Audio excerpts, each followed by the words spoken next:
So I think I'm going to get started because I'm seeing a couple more folks. We have 20.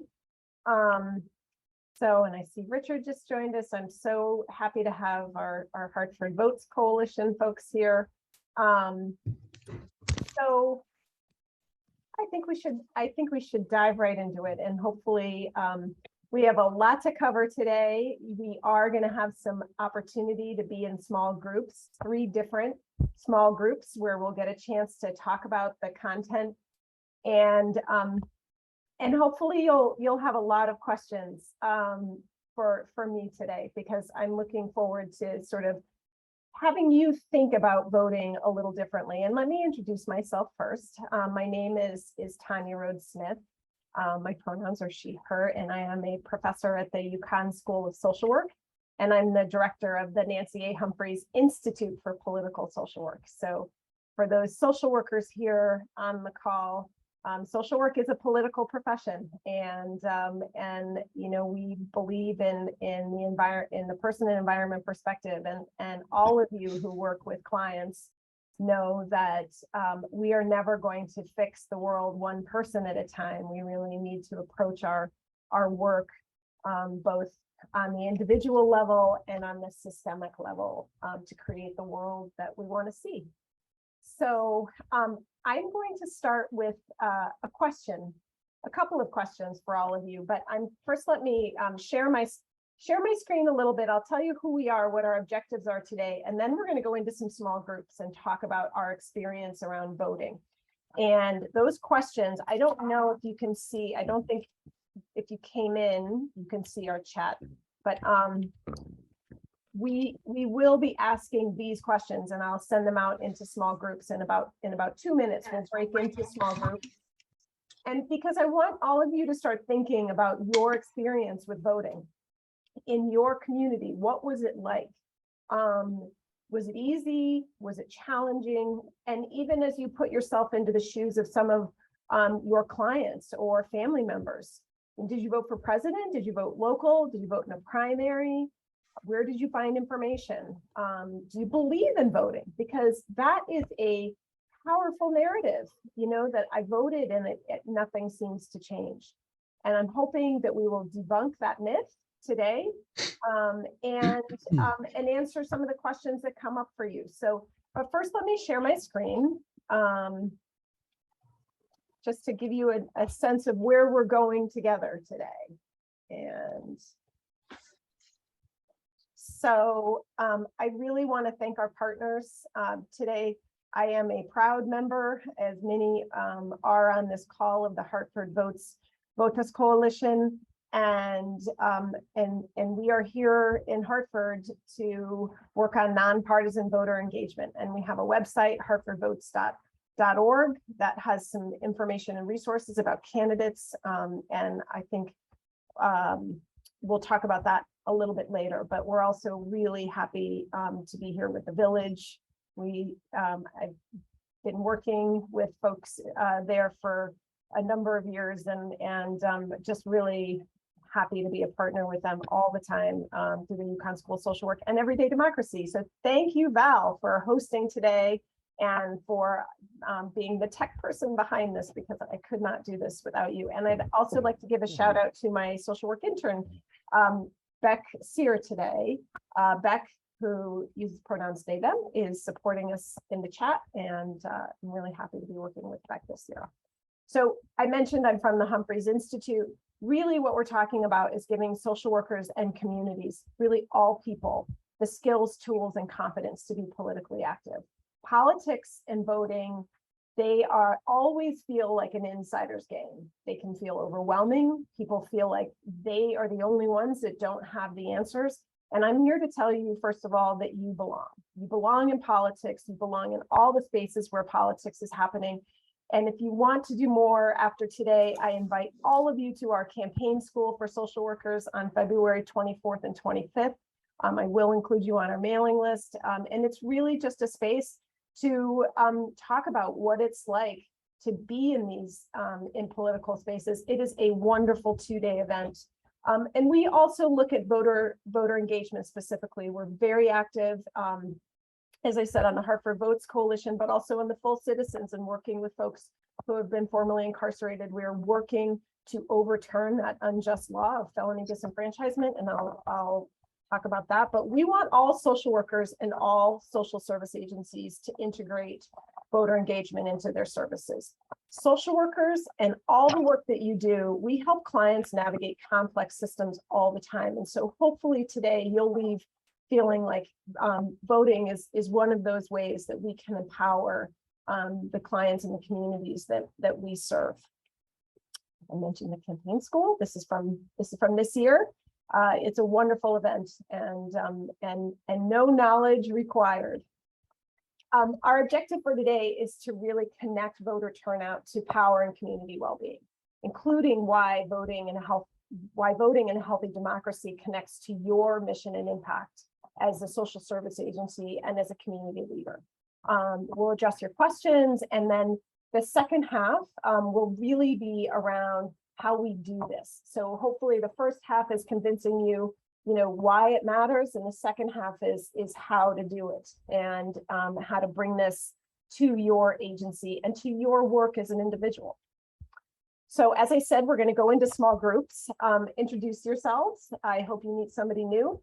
And then also just start to ponder these questions. You do not have to answer all of them. Really just, it's a reflection on what you see about, your questions around voting. Do you believe that in the power of the vote? Was voting easy or hard? So, hopefully each group will come out of this with a couple of reflections that you can share in the chat. And it's really just to get your brain thinking about what goes into the process of voting. How do we become an informed voter? And what are our own sort of thoughts and barriers around this? So I'm going to stop sharing. Val is going to put us into small groups. I'm going to be in one of them. And I would say, Val, let's give it about 6 minutes. Hi, everyone.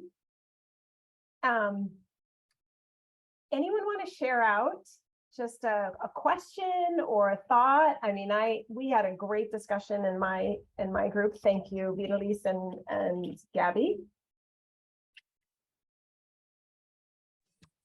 I'll share. We actually ran out of time, so I feel bad because Richard was in our group and he didn't get a chance to share because I was rambling on at one point. But I think one of the points that I would just like to make, and it was a point I made in the session, was about how, for me, understanding the importance of voting at the city and state level, how critical that is, because those are the lawmakers, those are the people who are making decisions that immediately impacts us. And that typically people vote for the president or the bigger elections that are more federal and national, and forget that it's important to vote for the city folks and the state reps as well, because they do make decisions and pass laws that impact our lives and can impact, your immediate comfort or discomfort, depending on what, direction they're moving in. And so that we need to kind of emphasize that a little bit more when it comes to voting, because that's not usually when the push comes in. Is usually for the bigger elections like the one coming up now in November. I bet you are singing my song. Yes, and we will be talking a lot about that. Other thoughts? I think something that we highlighted within our discussion was how when it's to the level of presidency, there is divisions in between the states. So depending on where you're living, the impact that you're able to make might not be as significant once you bring it to the federal level or when you're concerning presidency. But like Yvette mentioned earlier, when you're dealing with local government and you're dealing with people who are able to make impacts on your life immediately, then it's a situation where multiple people or a single county can change or influence that vote, and that's where I believe that voting is most powerful. But I did express that I do not believe in the power of the vote once it comes to like the presidential scale. Well, Kadeen, thank you for that, and I'm hoping I can change your mind on that too.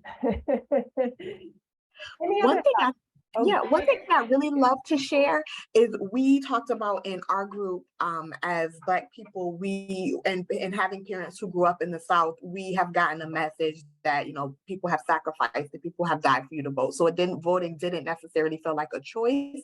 It felt like an imperative. And Stephanie shared with us that her mother was involved in helping to integrate lunch counters and had been arrested. And so she has a great respect for the sacrifice. And so it really just felt like it was something that was imperative for us to do. And then we also talked about the feeling of voting against someone versus voting for someone. And I think whether you're Republican or Democrat, we've all had this experience of we're not necessarily crazy about the particular candidate who's for our party, but we know that we feel that the candidate who's in the other party is detrimental. And so we're voting against that, but not necessarily for the policies or for the person who's the candidate for our party. Great. I totally agree. And you know, all of this conversation and what we'll be talking about in the next 15 or 20 minutes is really pointing out why voting is so important and connecting the dots. And I connect these dots. Many of you are voting warriors. I mean, I haven't heard from all of you, but clearly, you know, even in just my conversation, Yvette, I mean, Beatrice and Gabby, they vote, they bring their kids voting. I mean, families are where voting, they are the first incubators for learning when and where to vote. And issues like felony disenfranchisement, well, they break that, you know, so, you know, voting is not a one-time change kind of operation. It is a culture and a community. And when we break, when we break voting from civic life and from family life, and we take the vote away, it has a generational impact, not just on our family, but on our communities, because it is a very social behavior.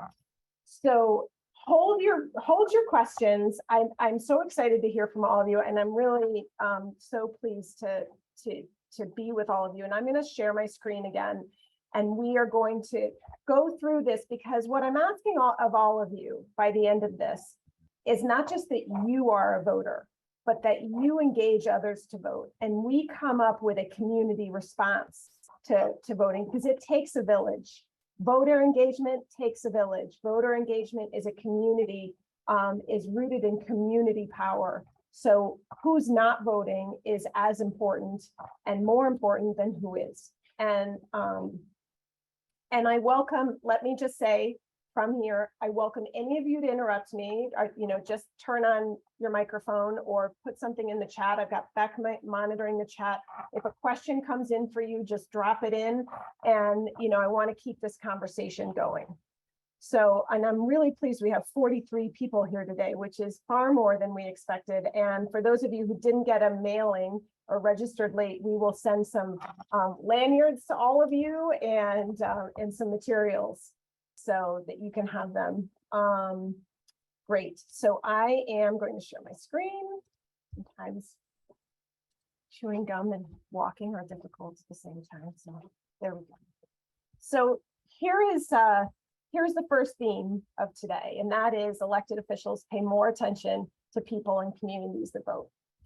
I want you to hold that thought, because it is really, it is true in our democracy, and why we have had generations past fight and give their lives for the right to vote. Democracy reflects the priorities of those who participate.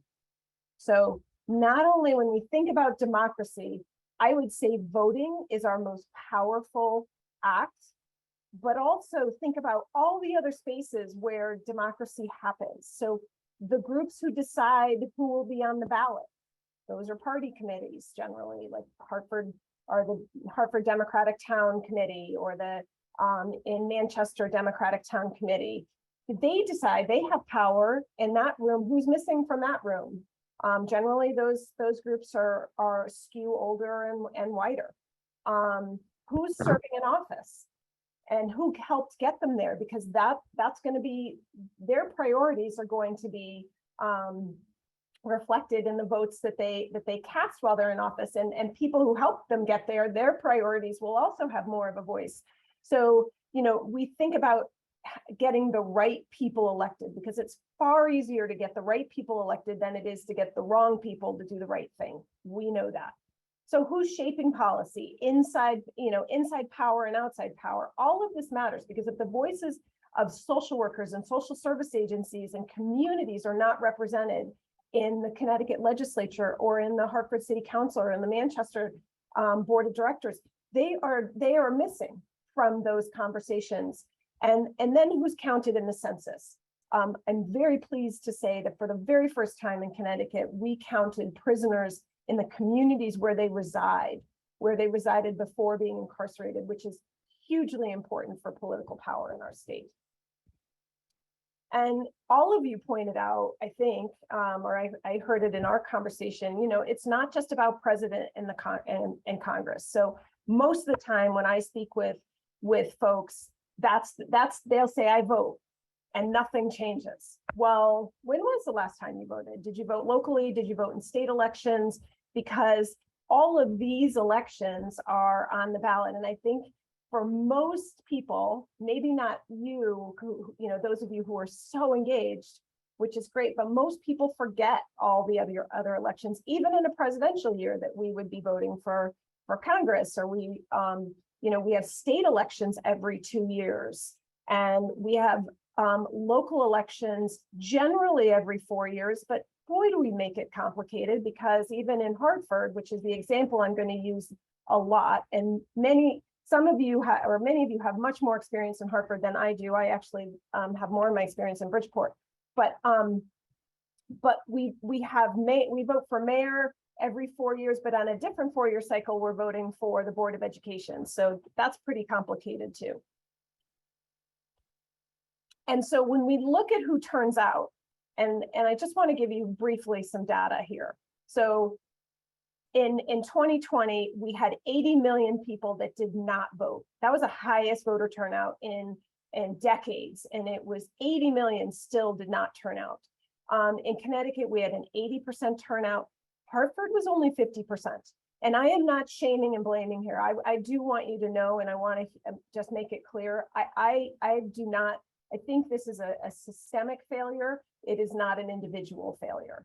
And then when we look at midterm elections or state elections, which happen every 2 years, the state average is 60%. Hartford is 40 in one cycle. In the Board of Ed, the Hartford voter turnout.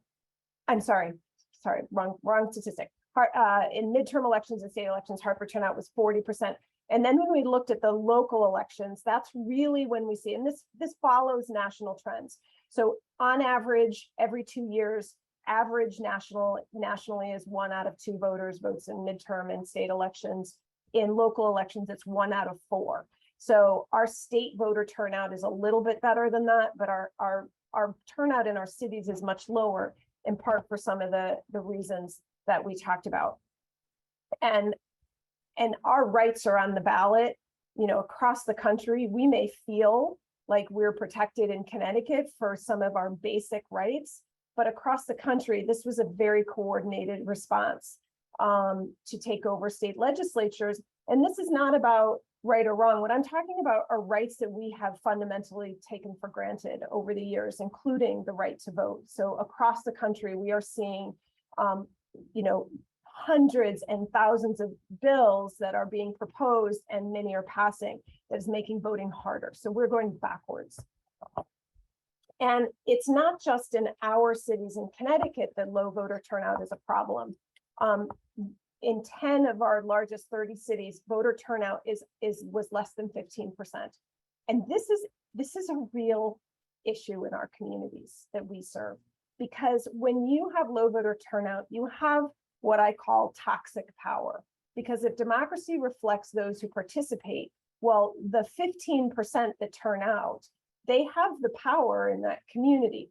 Not only that, your younger people are less likely, for example, to vote in a local election. So older people over 65, they are consistent voters. So their priorities are outsized in terms of the priorities of the community.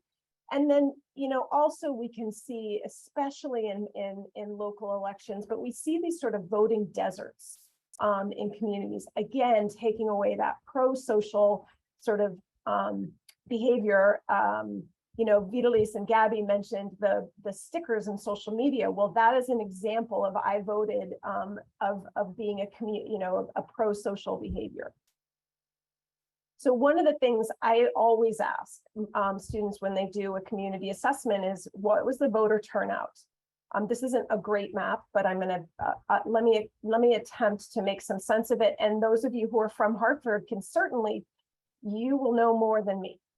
But this was the turnout from the 2019 elections. And when I look at a map, I look at power.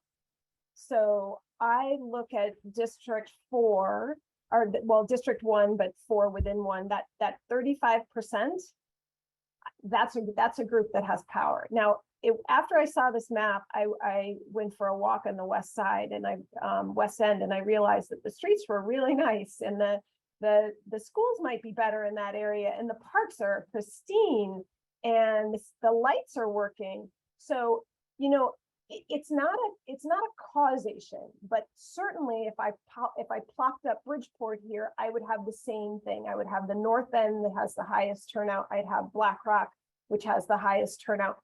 And I know where community resources are generally funneled. So again, voter turnout and power, and it's a community activity and community power.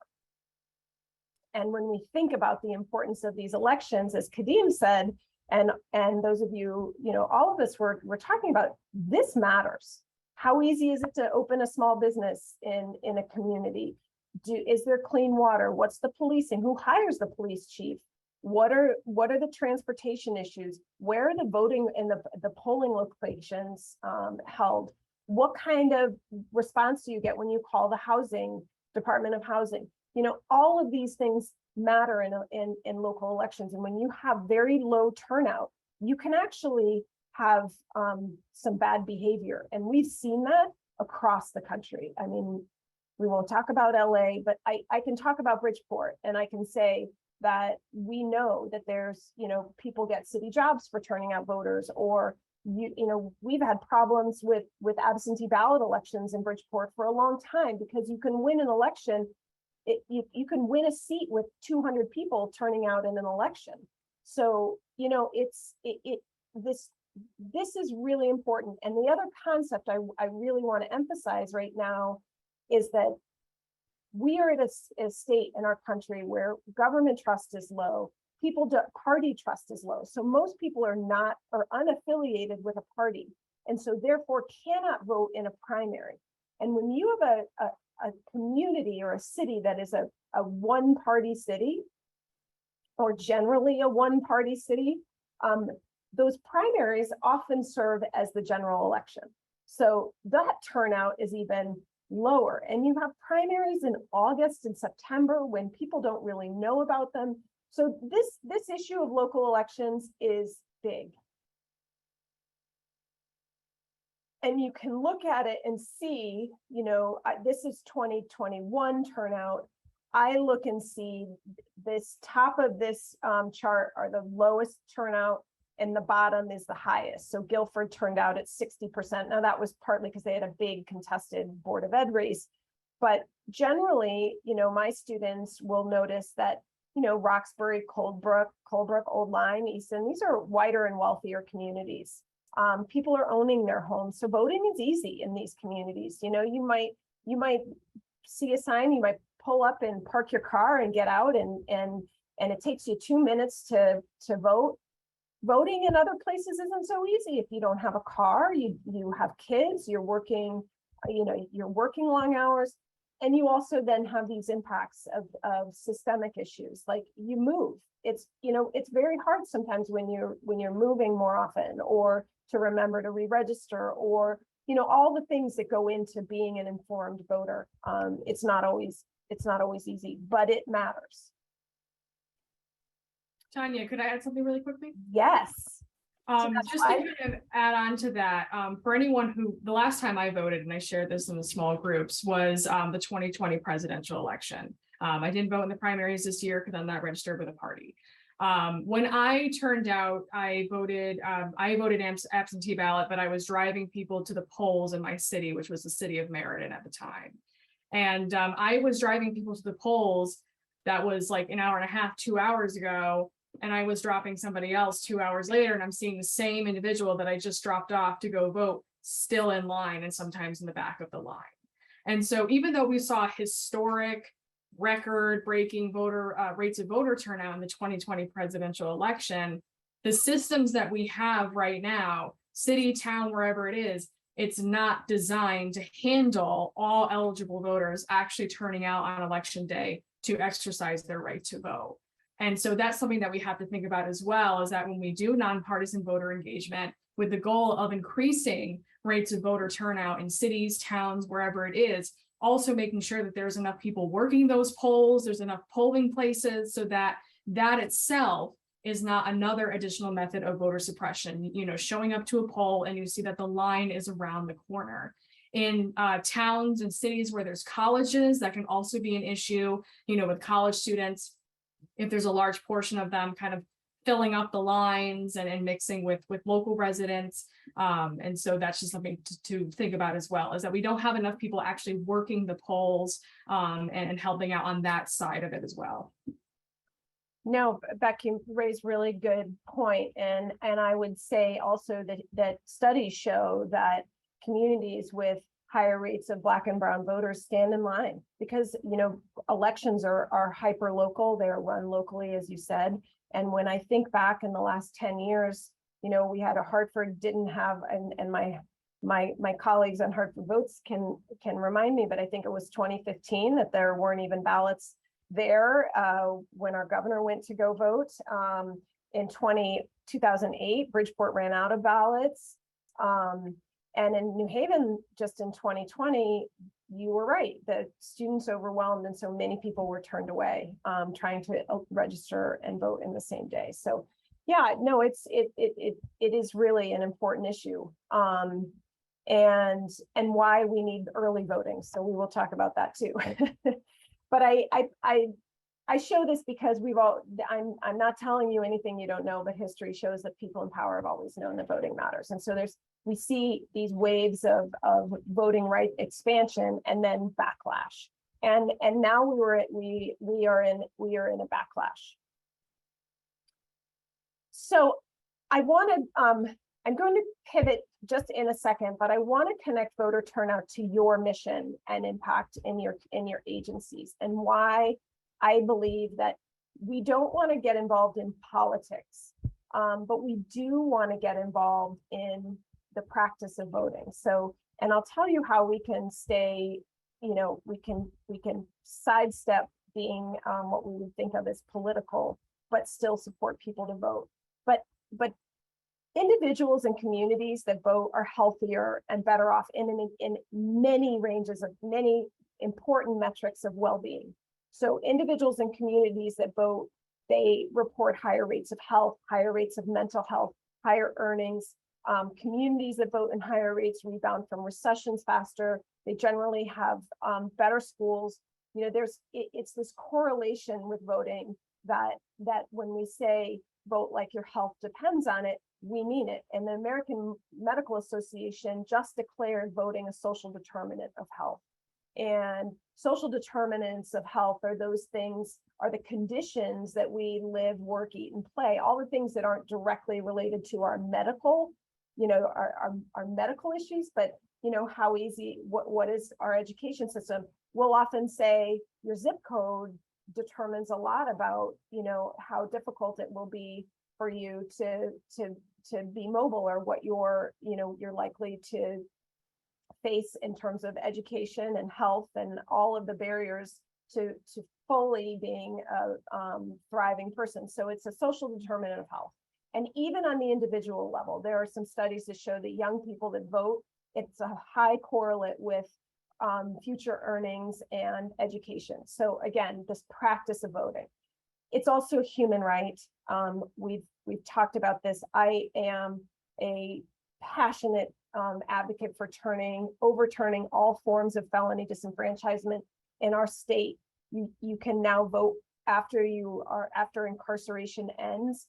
But when we go back to that slide about voting history, felony disenfranchisement was the waves of it were racist in their intent to limit political power of Blacks and other marginalized communities.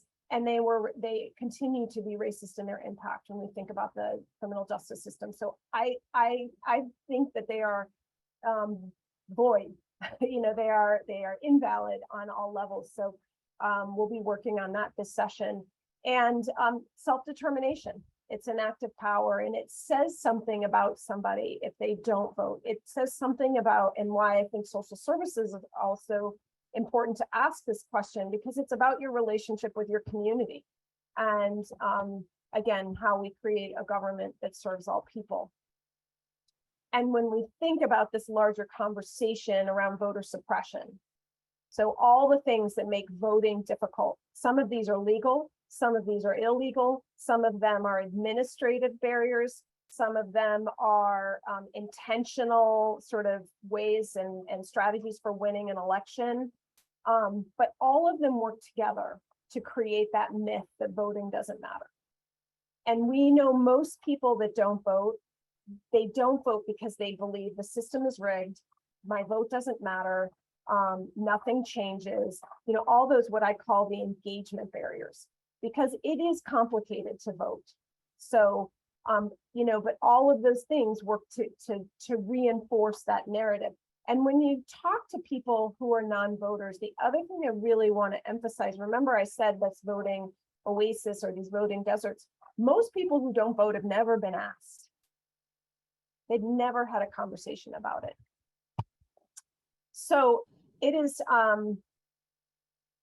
want to open this question. I don't think I'm going to put you into small groups again, because I want to leave lots of time at the end for this small group discussion, but I am going to stop and share and ask, you know, based on what we just talked about, we're going to go into how we do this work and how, you know, some easy ways that we can integrate this into the services that we provide, both, you know, in every space that where we live, eat, work, and play. I mean, but most of you are social service providers. You're working directly with families and communities. So I want to spend the last half talking about that. But questions? Oh, and I see Kadeem. Here we go.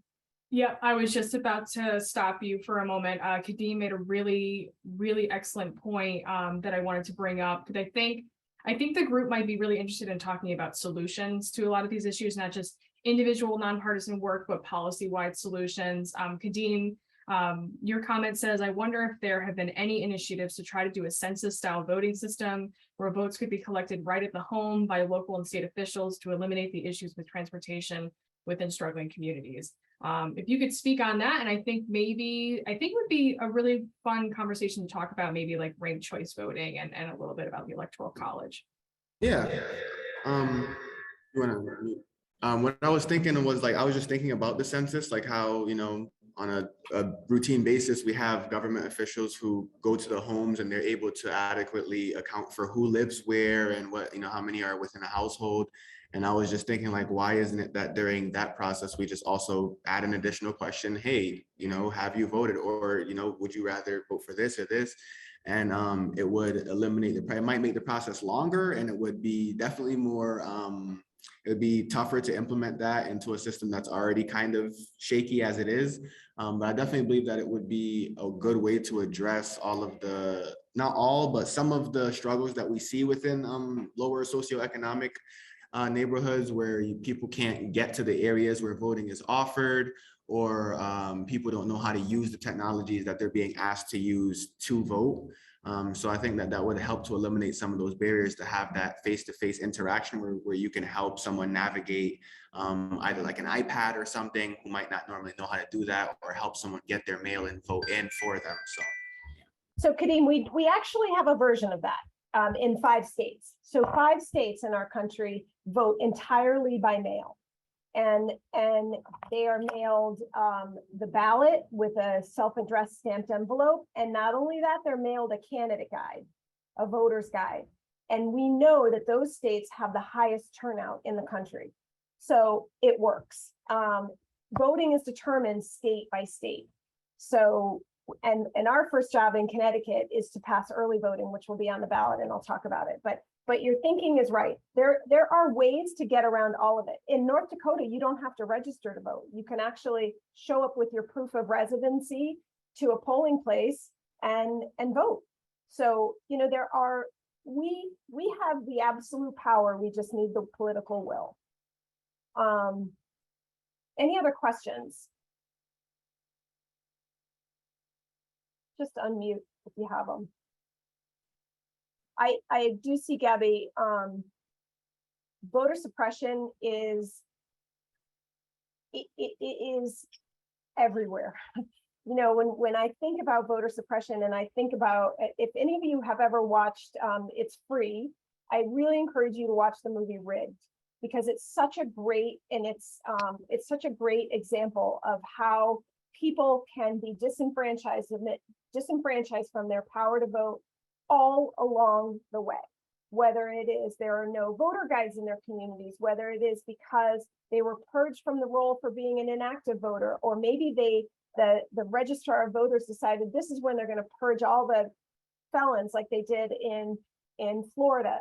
If you, and it is punitive to be wrong in some states. So we feel like we're in a pro-voter state. We won't be until we have early voting. But at the same time, it's only matters, it's hyper local. What is the experience in our own communities? And not just going to the polls, but being an informed voter. So, yes.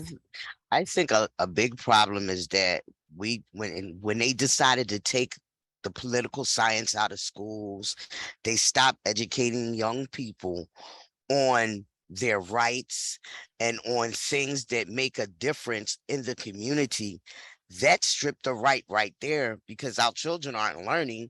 So when it's time for them to vote, they don't know how. 100%, Natalie. We know that there's this inequity in civic learning and civic opportunities in young people. I mean, I was so excited when Diedelise told me that they had a mock election in her child in East Hartford in her child's elementary school, because those kinds of activities used to exist all the time.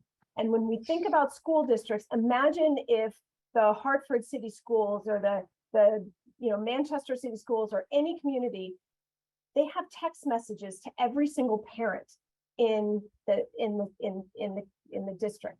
They could send when to vote, where to vote, how to vote. You know, there's lots of ways we could reach parents, and there's so much civic learning that could happen in school, the basics. So I am with you. And then we really lose we lose it when they don't go on to college. Like then we drop their additional opportunities to engage them in civics. So yes, 100%. I was gonna mention things like, I know when I was in high school, they had like things like class president. I'm not sure how like frequently that systems like that are used in like middle elementary schools in Hartford, but I feel like that would also be another just like fun thing for the kids, that I know they try to avoid popularity contests and stuff, but just by introducing that idea of voting, by having your classmates vote for who they think should be the president of the classroom or the classroom leader or whatever, it just introduces the concepts to the kids so that when they're ready to learn the actual material, they have a gist of what it is that they're doing and taking part in. 100%, Kaveen. And really, it's also really important in high school to be registered, to help students fill out their voter registration form, to understand what they might see on a ballot. I agree with you. There's some basic skills too, and all of the activities reinforce civic engagement. So I am going to share my screen again. Thank you for these conversations, and keep the questions coming. So really, the models that we use right now, which is knock on doors, especially for young people, any group that has felt like their vote only matters in the context of an election, you're right. That's our model right now. We leave it up to candidates to knock on doors generally, and non-voters are missed altogether. And if we think about those, even when we have nonpartisan work, or organizations, do it in the context of an election, and that's just too late. voting is really about relationships, and it requires a different model. It's an all year long model. I'm not going to play that. And I want to address, before we get into the nuts and bolts, I want to address that staying nonpartisan is easy, and it's important, and it's your superpower. So all of you who are uncomfortable with getting into a fight with somebody about Donald Trump and Joe Biden, you shouldn't ever have to have that conversation. What you can say to folks is, you know, I want to make sure that you can vote safely and securely. I want to make sure you have everything you need to be a voter. And asking about voting is also tells something about a client. It tells you whether they might not be able to vote because of a citizenship issue. They may have a felony and think wrongly that they can't vote. Most people are misinformed about voting with a felony and think that you lose the right forever. So we want to make sure that we are helping people with the act of voting. Elected officials pay attention to people and communities that vote is my standard line. I ask all the time, but we don't want to tell them who to vote for. We're not, as agencies, contributing money. We're not ranking candidates. So it's a fairly simple list to stay nonpartisan.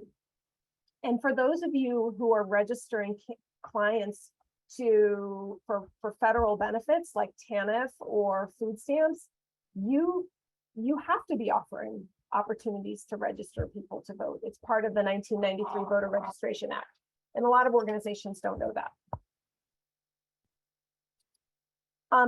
So when we think about this as an intervention, we are thinking about information, you know, helping clients and communities navigate the system of voting, this complex system, information about how to vote, when to vote, where to find information on nonpartisan candidate guides like Hartford Votes, the reminder that their vote matters. You know, that it's not just about them, but voting is a we activity. And when you stay home, our community loses power. And then working to make voting easier. So this is how we think about voting as a social work intervention. And we now have easy tools to do this. So all of you received if you registered, you will all receive a lanyard when you registered, but some of you might not have gotten it yet. But I want you to point your camera to this QR code or text vote CT to the number 3444 and check your voter registration. And I'm going to tell you why I think this is one additional tool in our toolbox.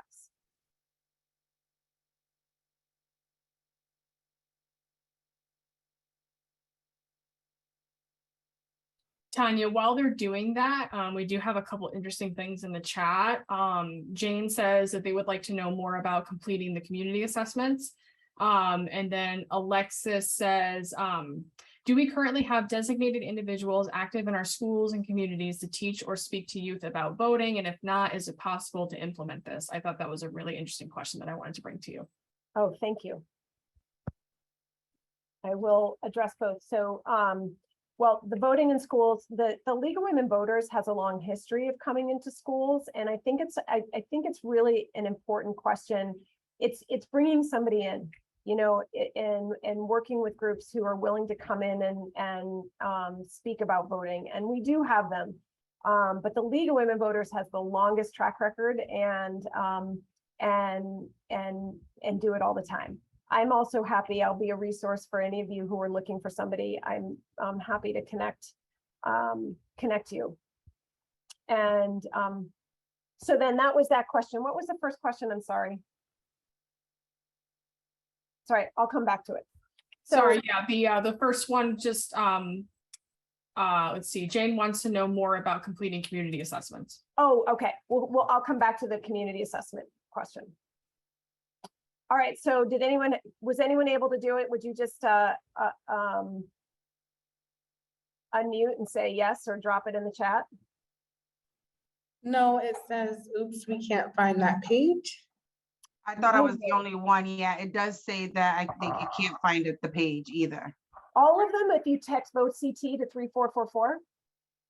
No, I just did the texting option because the QR code didn't work and then it brings you to the page properly. Oh, Me great. Okay, too. so maybe the QR code on here is wrong. I'm sorry.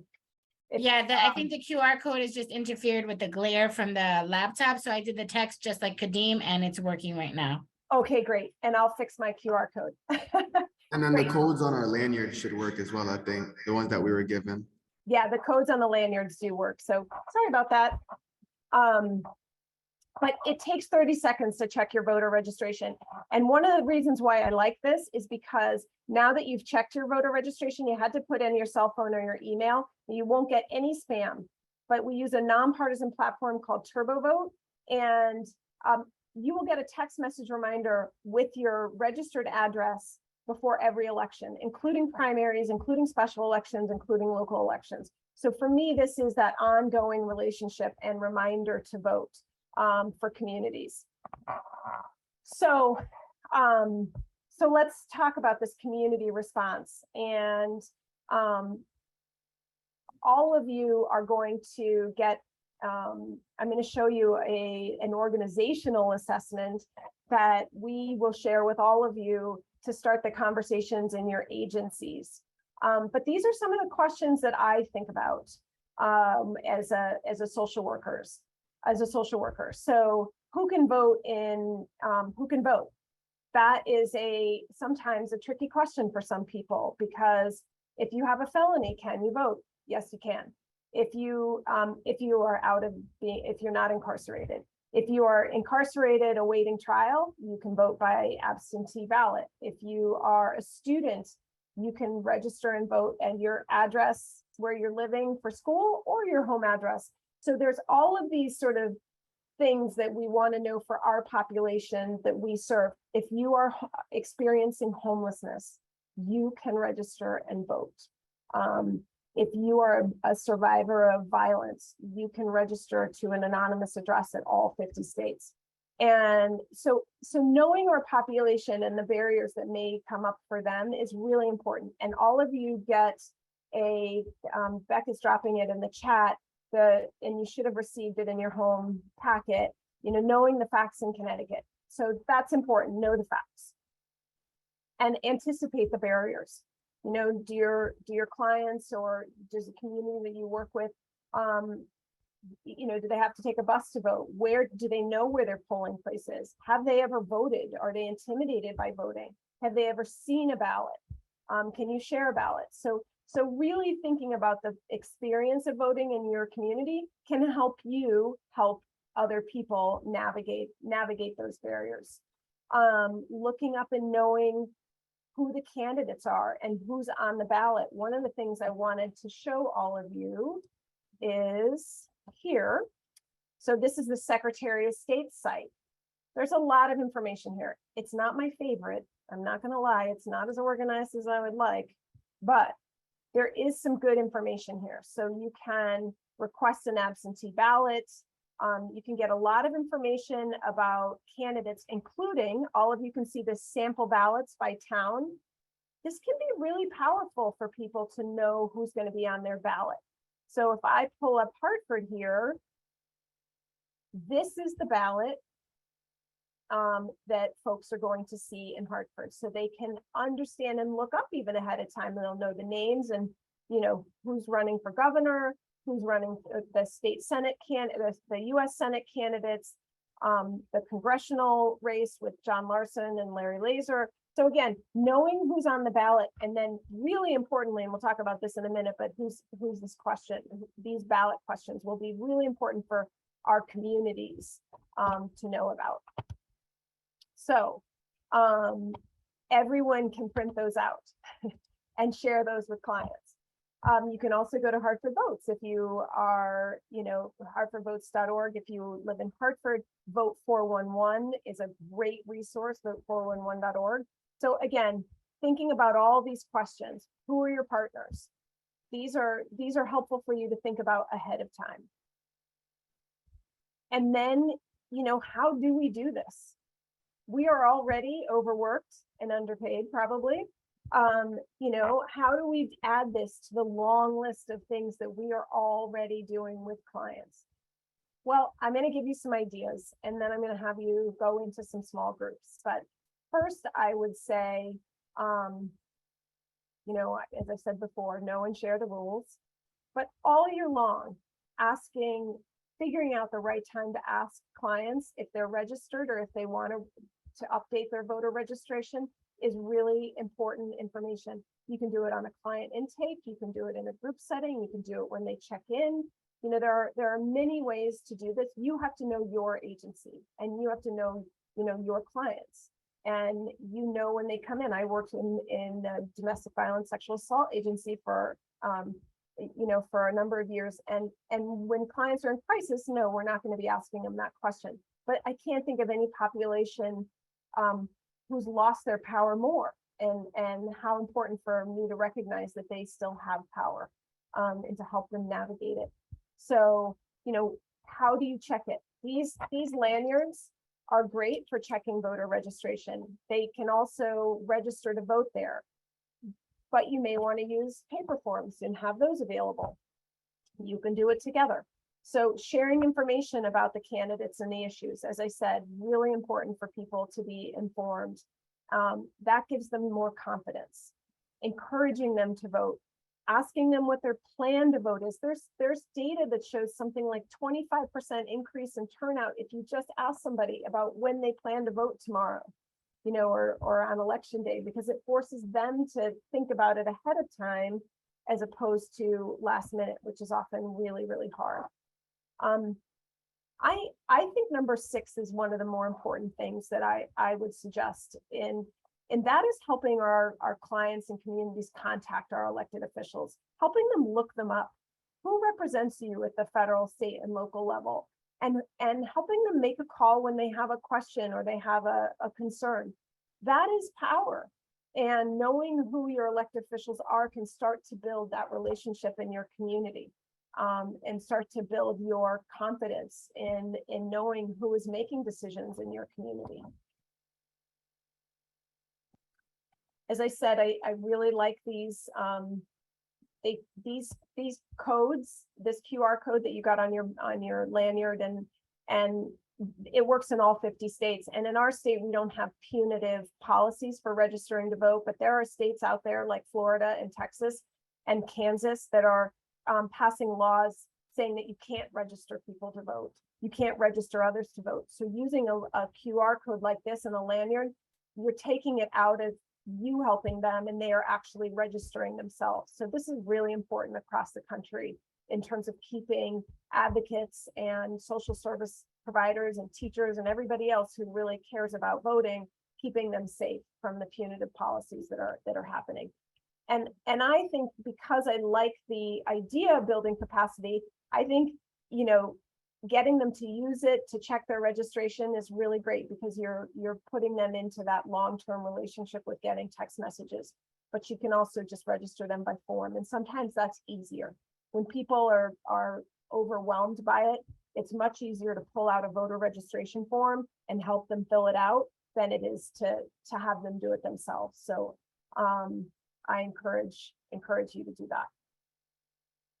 I'm going to share this video. Can you hear it? No. Okay, hold on. Let me do one thing when I share. I'll just click the sound. Share sound. This is one of our community partners, and I think it's just a 28-second video that I'm going to play. Department. And social work really is at the core of what makes VOTER so special. Voting is social work. Integrates voter registration and civic participation. You're not on the video screen. Oh, it's not working? We can hear it, but it's not streaming. Thank you. So let's just skip that. I'll send it out to you. I'm going to send everybody the slides. So let me get out of that. Okay, can you see my screen again? Kristen, can you see it? I see open Zoom meeting. Oh, oh, I shared the wrong. It's just, yeah, you were sharing the wrong screen for the video. Well, it's a good thing I didn't have something juicier up on my end. I love technology. All right, so let's skip it and let's go to this slide. I already showed you the ballot. These two questions on the ballot this year are very important. So there will be a state constitutional question around early voting, and I'm going to explain that, and then also want to tell everybody that the city of Hartford has a charter revision question, which is very complicated. It is not being explained in a clear way. And so for those of us who really care about this and we are having trouble navigating it, I think our communities are going to have trouble too. But let me start with the easy one. Vote yes. This is a question that has been on the ballot before and it failed, and it mostly failed in communities with, it actually had a really hard time passing communities in Hartford and Bridgeport and Waterbury and some of communities where we just didn't do a good job of telling people what it meant. And so the question is, shall the Constitution, which requires us, our state constitution requires us to vote on one day.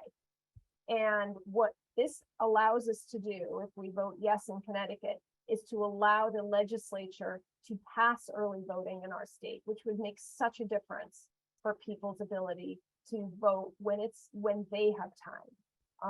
We can eliminate a lot of the barriers to voting by opening up voting for a longer period of time. So we're working to pass this ballot question. We think it's really important. We're hoping it passes this time, but people don't trust government. They see questions like this, and oftentimes their knee-jerk reaction is no. So anything you can do to spread the word. We did include a sheet in your packet that explains this in more detail. And then again, this Hartford City Charter is on the ballot. There are a number of changes. We have not found a great summary. One of the changes we know about is that it would move the Board of Education, the voting cycle for that, to the same cycle as the city council and the mayor, which we think would really improve voter turnout. It also is very expensive to run elections. So to run an entire election for just the Board of Education costs the city of Hartford over $100,000. So, that's money that could be spent in other ways. But I don't know the rest of the issues. And this is really for Hartford city residents, but I think it's important that we all start to get some answers on that. We're working on it in Hartford Votes, but we don't have it. Anybody who has information, jump on and share. Also, Tanya, going back to the early voting ballot question, Violet in the chat asks, if you tell people to vote yes on the ballot question, is that being bipartisan? So you can support ballot initiatives. 501c3s can support a ballot initiative. So we are not being nonpartisan. Just a couple of other resources for you, and then I'm gonna stop sharing and we're gonna go into small groups.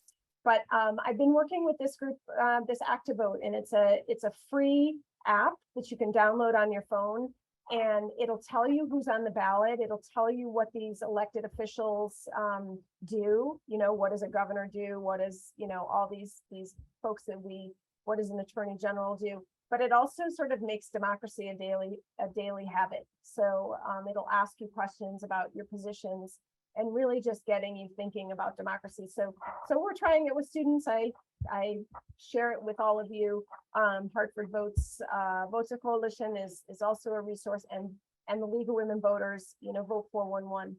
The problem that the league has had in the past is that they just don't have active leagues in most communities in our state. You can go to vote411.org and find a candidate guide. All the questions, nonpartisan questions for candidates to answer. There are a couple of unique things happening around the state. One is that there aren't active leagues in every community, particularly in underserved communities. And secondly, candidates are not responding to the questions as much as they used to. Elections are being politicized just like everything else. So it really becomes harder to be an informed voter, and so something that we can all do to make sure that we share information. So I'm going to stop sharing and put these questions in the chat. And before we do, I want to ask all of you if you have questions at this point.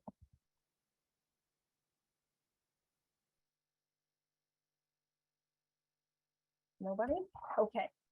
So I'm going to put you into small groups for about 10 minutes.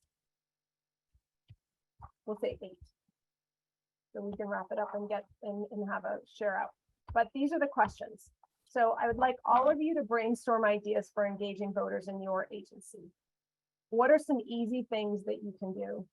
What questions, concerns, or barriers do you have about engaging voters in your agency? And what is your next step after today? It could be, I want to have a conversation with my supervisor. It could be, I want to fill out the organizational assessment form. And we do have, as Beck shared, there is an organizational assessment that we're going to send to all of you that walks you through these questions. When is the best time to ask people if they're registered? When is the best time to promote an election? All the things that you need to answer. And it's just a tool for you to have a conversation with your staff, with your colleagues, with your supervisor on how you might do this. So Val, would you mind putting us into small groups? And I will, and if you could send us these questions in the broadcast message, I think that's the way we have to do it. So I know that wasn't a lot of time.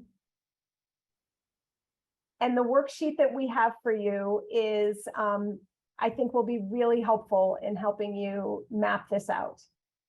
But does anyone want to share some of the first things that they're thinking, or some of the questions that came up? And we can share what happened in my group too. Yeah, what we were, thank you. So what we were discussing was mostly the barriers are what we discussed, especially since we had someone who's a clinical supervisor and then we're family navigators. So we had to accept the fact that when we're working with our clients, there are certain priorities that we have to accept are going to come over voting, especially to the clients that aren't already involved or already aware of the structures and processes involved in voting. When you introduce the topic of voting to someone who, either is struggling in the departments of housing or basic needs, finding clothes, childcare, there's going to be, they might accept the information then and there, but there's going to be a list of priorities. And if you don't have a house, if you're living in a shelter, if you can't find food, you can't find someone to take care of your kids, as a social worker, we do have to help them prioritize. And we do also have to accept that voting might not be the top priority at the moment.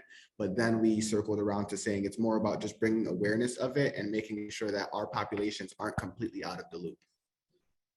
Thanks for sharing, Kadeen. What else?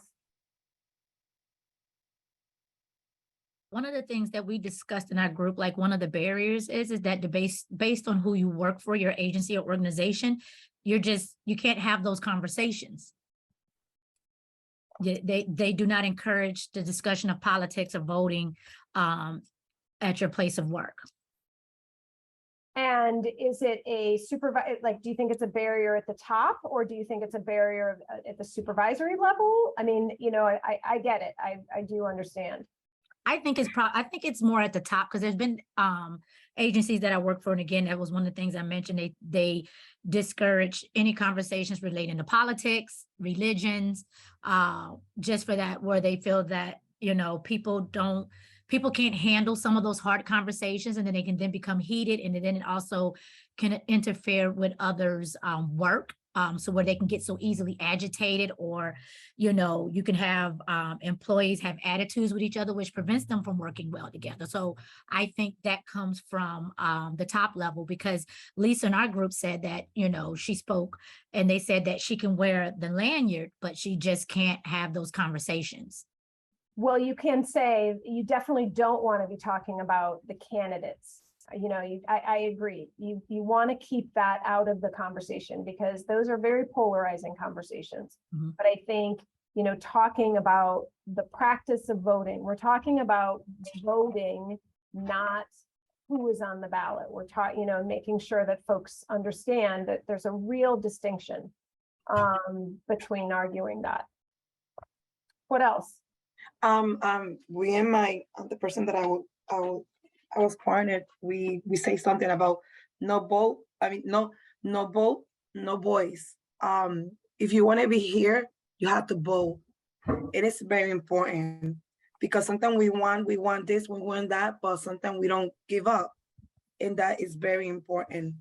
We want people to hear us, what we need, what our children need, especially the education department is struggling a lot. Especially, I'm sorry, I'm from Manchester, Connecticut, and I see a lot of struggle in Hartford. So parents, they need to use the voice. They need to know because I see something when I was working as a parent educator. I agree with you, Iris, and I guess I'd like all of you to think about challenging the narrative that we can't be supporting people to vote because, you know, when we come as social service providers, when we take that attitude, we're not actually empowering the people that we're supporting. We're actually, it's a form of continued, you know, patriarchy and you know, we know better kind of thing, because the only way, you know, Lisa, I see you at St. Francis. I think you should go to voter.org, VOT-ER.org, because these lanyards are going out to hospitals all across the country and medical schools. So, you know, the conversations are changing. The American Medical Association, everybody is starting to understand that voting for health voting is a public health issue. It's a community well-being issue. So anything we can do to support you on those conversations, you can let me know. And Kadeem, I wanted to address your question in terms of, you know, all the barriers that you face. I agree with you. There are times, you know, when we have a client that has significant issues, you know, we always have to figure that out, but we can still add it to the list. You know, I encourage you to come back to it. You know, it can be part of your plan. Your client plan is to make sure that you circle back to their ability to vote. Understanding whether they are registered. Registration is one piece, and many clients are getting registered because they're interacting with state agencies now, but they're not being encouraged to vote. And registration is nothing unless we actually support them to vote. And we had a long conversation in my group about how hard it is to find who represents you sometimes. So, you know, all of you can have a staff meeting, and in your staff meeting, spend 10 minutes looking up who represents you in each of your communities. It's just a great way for you to feel comfortable navigating these systems. And we are here. I encourage all of you to, you know, my email is in the chat. I encourage you to join the Hartford Votes Coalition. My colleagues are here. We are looking for more people to join us in supporting people to vote, and we'll send you resources. And if you would like more time to have a second conversation, we will make it happen.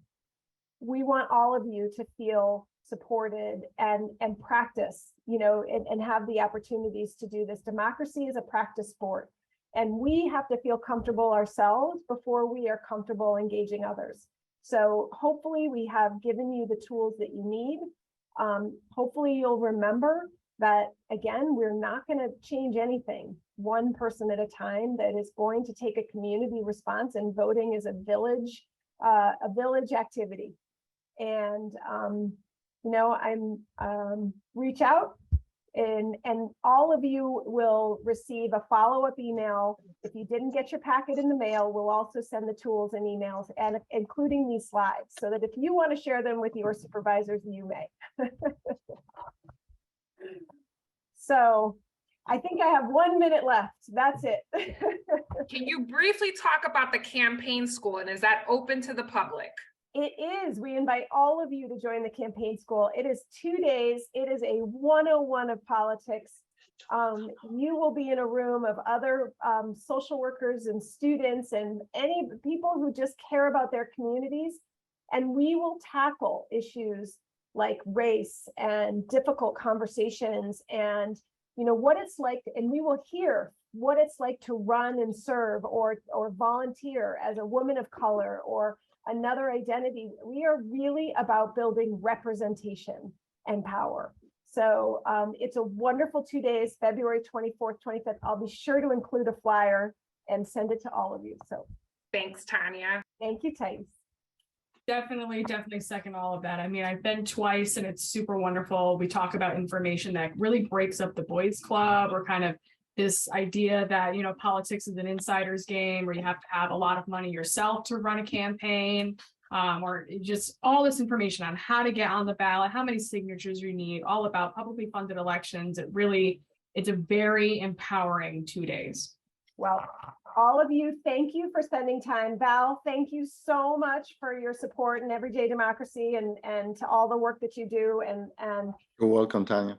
I'm really grateful for you and Kristen and Thais for supporting us through the village. And I thank and honor all of the work that you do. Thank you. Reach out if you've got questions and engage people to vote. Thank you.